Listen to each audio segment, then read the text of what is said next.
Hello everyone, myself Divyanshi. Welcome to our channel DSM academy. और आज हम पढ़ने वाले हैं इंग्लिश ग्रामर का एक और बहुत ही इंपॉर्टेंस और बोल सकते हैं हाई वेटेज टॉपिक, जिसका नाम है फिगर ऑफ स्पीच। ओके, अभी first of all figure of speech हमें पढ़ने की ज़रूरत क्यों है? ओके, या फिर इसका हमें एग्जैक्टली यूज कहाँ होता है? So when we are learning something like imaginary poems, okay, like हमारे टेक्स्ट बुक्स में जो पोएम्स होते हैं जिनका कंपोजिशन जो रहता है, ठीक है, या फिर उनका जो राइटिंग टाइप रहता है, that is something like imaginary things. Okay, जो हम सिर्फ सोच के इमेजिन कर सकते हैं, वैसे सिनेमैटिक थिंग्स या फिर सिनेमैटिक सेंटेंसेस जो रहते हैं, ओके, या फिर चैप्टर्स में ऐसे जब भी कोई बहुत डिफरेंट काइंड ऑफ चैप्टर रहता है, ठीक है, डिफरेंट स्टोरी बेस्ड चैप्टर्स रहते हैं, ओके, सो उसके अंदर different figure of speech as a sentence use किए जाते हैं। Okay, as a sentence use किए जाते हैं इन द सेंस कि उस सेंटेंसेस में उसके पर्टिकुलर चैप्टर के या फिर पर्टिकुलर पोयम के पोएटिक डिवाइसेस जो होते हैं, ठीक है, या फिर राइटिंग मटेरियल्स के जो डिवाइसेस होते हैं, ठीक है, उसको इंक्रीज करने के लिए या फिर उसको एक एम्फेसाइज करने के लिए हम क्या करते हैं, different different figure of speech पढ़ते हैं। Okay, now what is figure of speech exactly? A figure of speech is used for of different form of ideas or expressions to add the impact or effect of the fact. Okay, अभी क्या होता है कि figure of speech हम generally किस लिए use करते हैं? जो हमारे आइडियाज रहते हैं, जो हमारे एक्सप्रेशंस को रहते हैं, उसको क्या करने के लिए, डिफरेंट फॉर्म में एक्सप्रेस करने के लिए वी आर लर्निंग और we are seeing the figure of speech. Okay, now figure of speech comprises different kind of, okay, like बहुत सारे different kinds of figure of speech हमारे पास होते हैं। Okay, so today we are going to learn 10 different kind of figure of speech. Okay, so let's start with the first one. First one is the alliteration. Okay, now alliteration में क्या होता है? In alliteration the sounds of the letter are repeated. Okay, now from here you have to take on one by one as a marking. Okay, first of all क्या है? Alliteration. Okay, इन alliteration में क्या होता है? Sounds. Okay, sounds in the sense कि जब हम उसको प्रोनाउंस करते हैं, ओके, जनरली इंग्लिश में कहीं पे भी यानी ग्रामर्स में कहीं पे भी अगर we are seeing that particular word sound, so it refers to a pronunciation. Okay, now pronunciation of letters. Okay, now letters ये इंपॉर्टेंट है क्योंकि इसमें क्या होता है, एलिट्रेशन में बार बार सेंटेंसेस में रिपीट क्या होते हैं, सिर्फ और सिर्फ हमारे लेटर्स रिपीट होते हैं। ओके, एंड वो भी स्पेसिफिकली जो फर्स्ट लेटर होता है हमारे सेंटेंस का, वही रिपीट होता है बार बार सेंटेंसेस में। Okay, so that particular figure of speech is known as alliteration figure of speech. Okay, for example, start where you stand and never mind the past. Okay, now in these sentences always remember in alliteration your first word, okay, like your initials, first word of sentence are repeated again. Okay, so alliteration में क्या होता है कि sentence जो हमें दिया रहेगा उसके अंदर जो फर्स्ट लेटर रहता है हमारे वर्ड का, ओके, एंटायर सेंटेंस में, और ये पहला स्टार्टिंग से ही शुरू होगा। Okay, it never goes back to second word. Okay, हमेशा फर्स्ट लेटर जो हमारे वर्ड का रहता है वो क्या होता है, रिपीट होता है entire the sentence. Okay, more than one और two times. Okay, now second one is a repetition. Okay, now repetition में क्या होता है? In repetition the sound, okay, इसमें भी साउंड रिपीट होता है ऑफ वर्ड्स। ओके, इसमें क्या होता है? एलिट्रेशन में हमने क्या देखा था कि सेंटेंस में सिर्फ जो सिंगल लेटर होता है, okay, I am just talking about letter, one single letter is repeated again and again entire the sentence. Okay, but in case of repetition figure of speech there is a repetition of words. Okay, complete क्या होगा, हमारा एक word ही पूरा का पूरा क्या होगा, sentence में रिपीट होगा। ओके, एंड इसमें कोई ऐसा कंपल्शन नहीं कि फर्स्ट वर्ड ही रिपीट होगा, it can be differ. Okay, so क्या होगा, sound of words are repeated pleasingly. Okay, words क्या होगा, हमारा बार बार रिपीट होगा। For example, her ways are, okay, यहाँ पे ways are ways of gentleness. Okay, अभी इसमें वेज ये जो वर्ड है क्या हो रहा है, ये पूरा का पूरा वर्ड रिपीट हो रहा है ना। So repetition, in the case of repetition figure of speech, whole word is being repeated in the sentence again.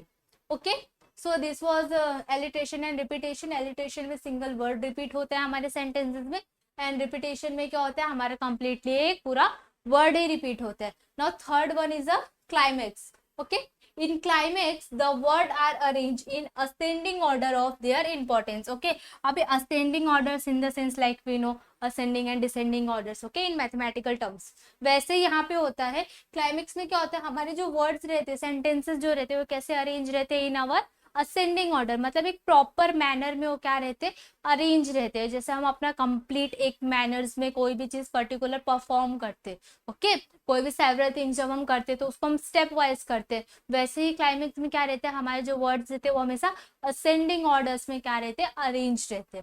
Okay for example I came home. Okay, like firstly I came home, then I eat and then slept. Okay, now ये एक proper serial wise manner में हो रहा है कि like हम पहले घर आ रहे, then we eat and then we slept. Okay, so in these kind of sentences, okay, always words are arranged in ascending order and they are showing a proper serial wise the complexes. Okay, like जो भी हमारे sentence रहेंगे उसको क्या रहेगा, एक proper manner में explained किया रहेगा। Okay now same as it is fourth one is a anticlimax. Okay अभी एंटी क्लाइमेक्स क्या होगा, जनरली उसका अपोजिट होगा। लाइक क्लाइमेक्स में वर्ड्स जो थे वो कैसे थे, हमारे असेंडिंग ऑर्डर में अरेंज थे, वैसे ही एंटी क्लाइमेक्स में क्या होगा, अभी वो डिसेंडिंग ऑर्डर में अरेंज रहेंगे। Okay and in anti climax ideas are arrange in the decreasing order of importance. Okay decreasing order or we can say the descending order. Okay now first of all example देखेंगे, he lost his honor। Okay मतलब उसने अपना honour भी loss कर दिया and then क्या lost हुआ, उसका wealth, and at the end क्या हो गया, उसका पेयर ऑफ शूज भी also he lost it. Okay so in this manner इसमें क्या बताया गया कि धीरे धीरे वो इंसान अपनी सारी चीजें खो देता है। ओके सो वो क्या हो रहा है, डिसेंडिंग ऑर्डर में चीजें खत्म हो रही है उसकी। ठीक है सो ऐसे में क्लाइमेक्स और एंटी क्लाइमेक्स होता है। ओके क्लाइमेक्स में जो वर्ड्स या फिर जो आइडियाज रहते हैं वो हमेशा डिसेंडिंग ऑर्डर मतलब एक प्रॉपर मैनर में अरेंज रहते हैं। In case of anti climax it is a descending order. Okay in which sentences words or ideas are arranged in a descending or decreasing manner. okay now fifth one is the personification। okay now in personification of figure of speech non-living things, okay now keep in mind this non-living things or object are given human qualities। ठीक है अभी इसमें क्या होता है, जो हमारे non living things होते हैं, ओके नॉन लिविंग थिंग्स को हम क्या करते हैं, डायरेक्टली लिविंग थिंग्स की क्वालिटीज दे देते हैं। Okay for example the trees dance in the breezes. Okay अब इसमें क्या बताया गया, tree is a non living things. Okay but इसको हमने क्वालिटी कौन सी दी है, डांस की। ओके एंड ये किसकी क्वालिटी है, ह्यूमंस की, because human can perform dance. Okay but trees as well as can not.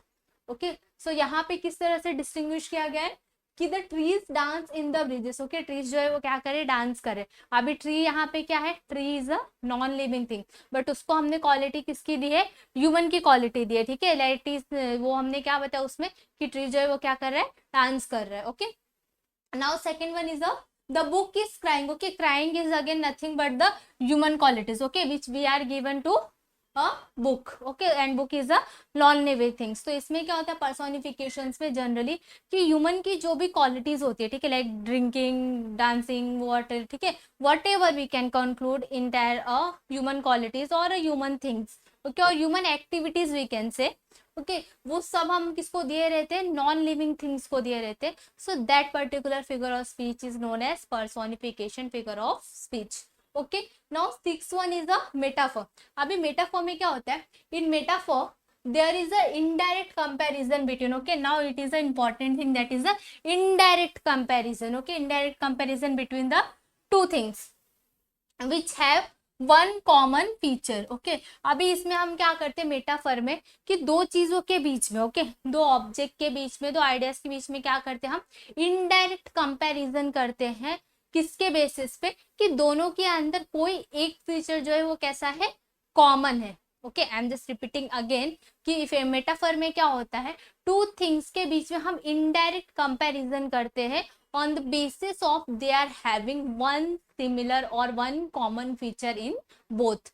okay for example he has a heart of gold। okay अभी उस पर्सन को हमने किसकी क्वालिटी दी गई है, ठीक है अभी एक पर्सन के हार्ट को, ठीक है अभी heart is a common quality. Okay उसको हमने क्या बताया गया है कि उसको उसका दिल कैसा है, एकदम सोने जैसा है। ओके ऐसा हमने उसको क्वालिटी दी, उस सामने वाले पर्सन को क्या बताया गया, डायरेक्ट कंपैरिजन किया गया उस पर्सन के हार्ट को किसके साथ, गोल्ड के साथ। Okay so in that cases क्या होता है जनरली कि लाइक और one simple thing that you will get if you once understand the definitions, you automatically get its all examples by your own.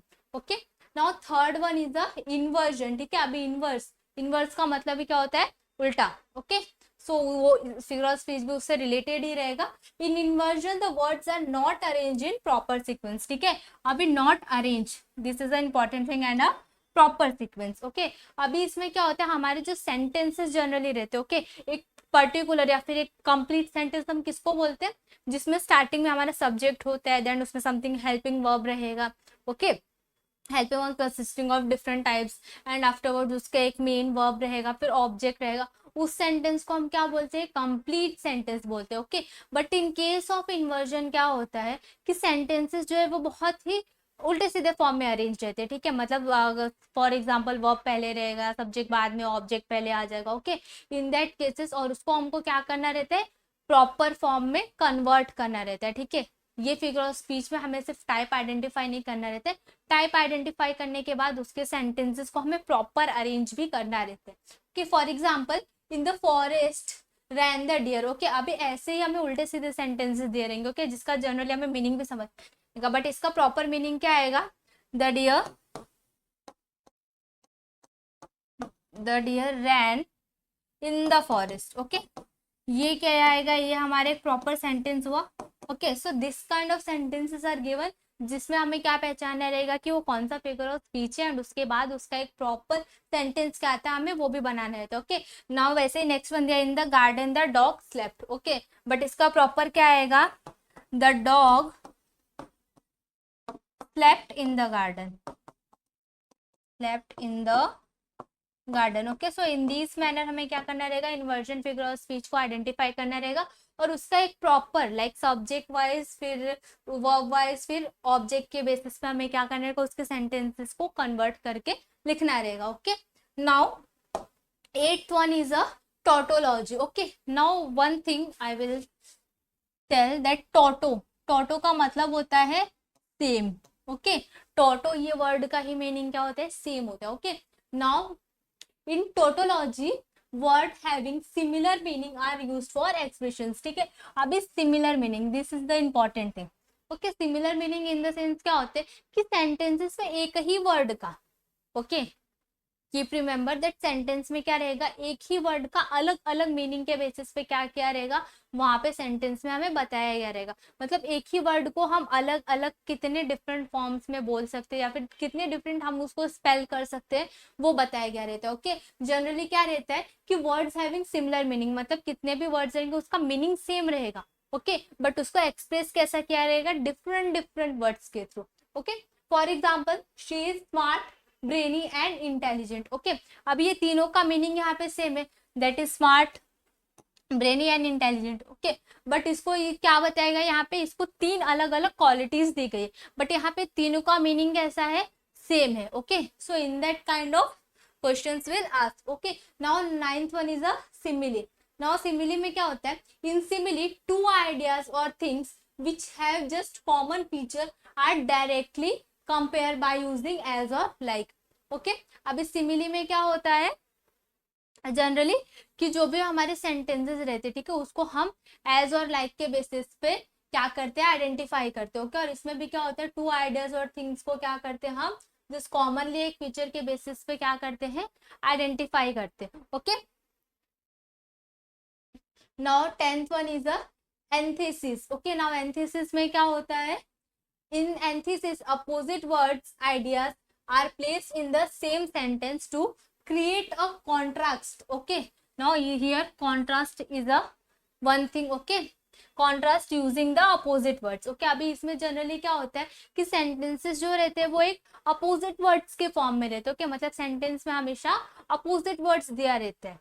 Okay, that is nothing but the antithesis. Okay, for example, not near, not far. Okay, this kind of sentences will ask in which the opposite words are showing the contrast. Okay, मतलब क्या करते हैं वो एक contrast establish करते हैं in their sentences. Okay,